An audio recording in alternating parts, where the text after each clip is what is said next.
Hai, Assalamualaikum dan salam sejahtera. Bertemu lagi kita dalam kelas sains tahun 4. Okey, jadi untuk hari ini, apa yang kita akan belajar? Okey.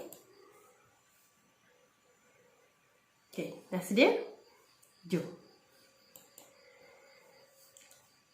Okey, untuk hari ini kita akan teruskan dengan tema sains fizikal, yang mana kita masih lagi dalam tajuk sifat cahaya, iaitu sifat cahaya yang pertama iaitu cahaya bergerak lurus. Okey, jadi kita akan ulang kaji dulu tajuk sebelum ni. Okey, objektif pembelajaran kita pada hari ini ialah pada akhir sesi ini murid-murid akan dapat menyatakan faktor yang mempengaruhi bentuk bayang-bayang. Okey, ada dua faktor, jadi kamu akan faham dan boleh menyatakan dua faktor yang mempengaruhi bentuk bayang-bayang dan melakar bentuk bayang-bayang. Okey, kita ulang kaji dulu pelajaran pada minggu lepas. Okey, faktor yang mempengaruhi saiz bayang-bayang. Okey, saiz bayang-bayang maksudnya kalau kita nak dapatkan bayang-bayang tu besar atau kecil, atau bayang-bayang tu tinggi ataupun rendah.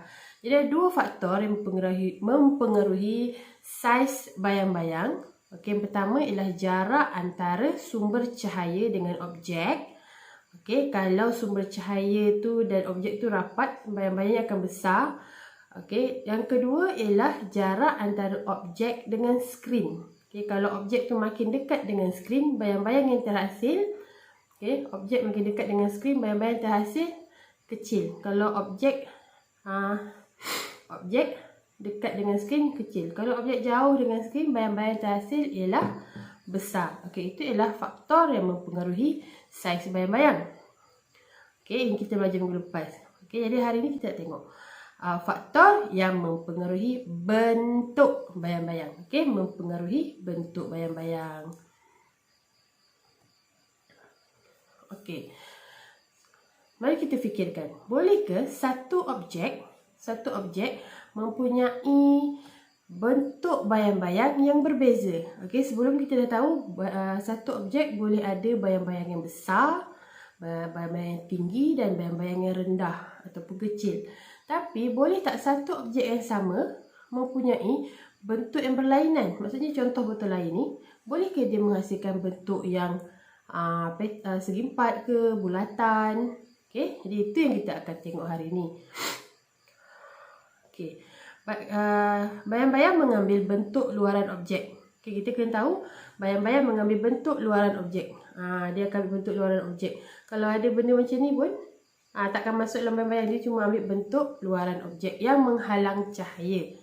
Okey, cuba kita lihat bekas pensil ni, yang mana satu merupakan bayang-bayang daripada bekas pensil ni, A, B atau C.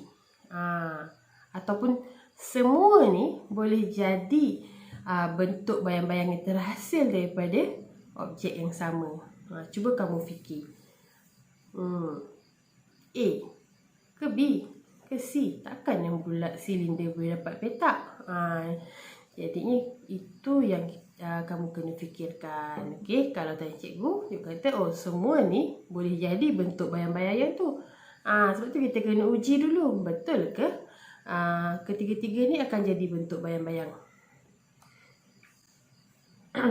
Okey, kita tengok bentuk bayang-bayang terhasil apabila kita ubah kedudukan lampu suluh. Jadi faktor yang pertama ialah kedudukan lampu suluh. Okey. Okey, berdasarkan buku teks kamu, muka surat 93, okey, dia kata faktor yang mempengaruhi bentuk bayang-bayang. Okey, ada dua orang murid. Okey, dia menggunakan silinder. Okey, seorang murid menyuluh di sini. Satu lagi lampu suluh atau sumber cahayanya di sini. Jadi murid pertama menyuluh pada bahagian bulat. Okey, jadi dia akan dapat bentuk bayang-bayang berbentuk bulatan. Okey, murid yang kedua pula menyuluh ke sini. Jadi dia dapat bentuk segi empat. Betul ke jadi segi empat? Jadi mari kita uji Mari kita jalankan uji kaji ringkas. Kamu boleh jalankan uji kaji ringkas ini di rumah. Okey, jom kita tengok. Okey, kita akan uji faktor pertama yang mempengaruhi bentuk bayang-bayang. Jadi di sini cikgu gunakan lampu handphone sebagai sumber cahaya. Okey, mainan ni sebagai objek dan ini skrin.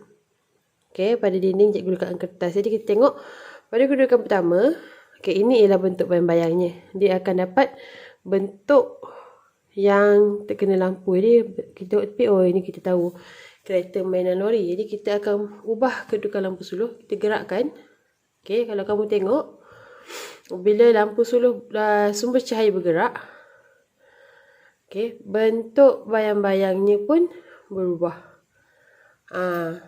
Ini berubah sebab lampu suluh sumber cahaya. Okey, tengok. Sumber cahaya terkena pada bahagian ni. Jadi bentuk yang didapat ialah bentuk yang dinampak kat sini. Dapat bentuk macam ni. Jadi berubah. Jadi kita ubah ke kanan pula. Okey, yang ni minta maaf, ni tiang. Kita ambil. Okey. Okay, jadi walaupun objeknya sama, tapi sebabkan perubahan kedudukan lampu suluh, maka bentuk bayang-bayangnya berubah. Okay, dia akan mengambil bentuk yang terkena kepada cahaya. Macam yang ni, cahaya, dia akan kena bahagian sini. Jadi dia akan dapat bentuk pandangan sini. Okay, kalau kita nak betul-betul bentuk lori tu, okay, dia akan berubah macam ni. Okay, ini ialah faktor yang pertama, kedudukan lampu suluh. Okey, itu ialah faktor yang pertama. Okey, bila bayang-bayang berubah, bentuk bayang-bayang berubah bila lampu suluh diubah. Okey, kita akan tengok faktor yang kedua, iaitu orientasi objek. Apa itu orientasi objek? Jom kita tengok berdasarkan buku teks dulu ya. Okey. Orientasi objek. Boleh ke orientasi objek mengubah juga bentuk bayang-bayang? Okey. Jadi cikgu dah sediakan uji kaji ringkas menggunakan barang-barang yang ada di rumah. Jadi kita tengok dulu uji kaji ringkas cikgu. Ini ialah faktor yang kedua, iaitu orientasi objek. Okey, orientasi objek maksudnya sumber cahaya, yang ni objek, yang ni bayang-bayang pada skrin. Okay, untuk orientasi objek, sumber cahaya tidak bergerak. Okay, objek pun tidak bergerak, tetapi objek ni akan berubah kedudukan. Okay, contoh kedudukan yang pertama. Okay, orientasi yang pertama. Okay, macam ni, tayar dia dekat bawah. Okay, kita akan ubah orientasi objek ni. Objek yang sama, tapi kita letak dia macam ni. Ini orientasi kedua. Jadi bayang-bayang ni bentuk pun dah berubah. Okey. Kita ubah lagi. Kita buat pula orientasi yang ketiga. Jadi bentuknya dah berlainan. Okey. Kemudian kita pusing pula macam ni. Kita akan dapat bentuk yang berlainan. Kerana bayang-bayang terhasil dia akan ambil bentuk luaran yang terkena kepada cahaya. Dekat sini tak nampak, dia akan ambil bentuk luar ni. Sama macam kalau kita ambil ni, kita letak atas kertas, kita tekap, kita akan dapat bentuk luar dia kan. Itu ialah bayang-bayang terhasil ikut yang tu. Dia akan ambil yang luaran dia yang terkena kepada cahaya. Okey, ini orientasi objek. Jadi bila orientasi dia macam ni, kita nampak lori.